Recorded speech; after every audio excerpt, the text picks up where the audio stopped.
গোসানিমারীতে সিতাই বিধানসভা উপনির্বাচনের নবনির্বাচিত বিধায়কের সংবর্ধনা দিলেন সিতাই বিধানসভার তৃণমূল কংগ্রেসের কর্মীরা।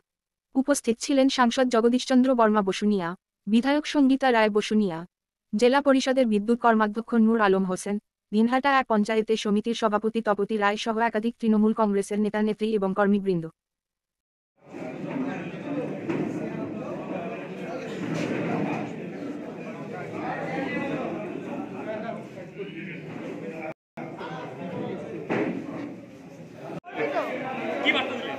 আমার সিতাই বিধানসভার প্রত্যেকটা কর্মীকে আমি একটা বার্তায় দিব যে বাংলার আবাস যোজনা যেটা আমাদের দিদি দিচ্ছেন সেখানে সঠিকভাবে যে রুলগুলো আছে সেই রুল অনুযায়ী যেন গরিব মানুষরা পায়। যদি কোনো সেইখানে আবাস যোজনার মানে নিয়ম বহির্ভূত কেউ যদি ঘর নেয় সেটা আমি নতুন বিধায়ক হয়ে সেটা ভালো লাগবে না।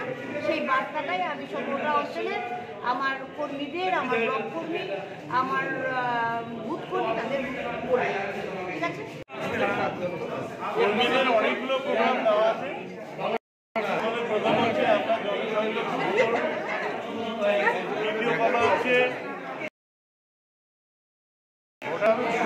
3 নম্বর হচ্ছে আবাস যোজনার যারা বেনিফিশিয়ারি যারা তাদের বাড়িতে ঘরটা করে সেটা সুনিশ্চিত করতে হবে এবং যাদের নাম বাদ গেছে তাদের নাম আবেদনের আকারে বিডিওর কাছে জমা দিতে হবে। এই লেনদেনের ক্ষেত্রে যাতে কোনো ধরনের কারচুপি না হয় সেটা তাদের দায়িত্ব।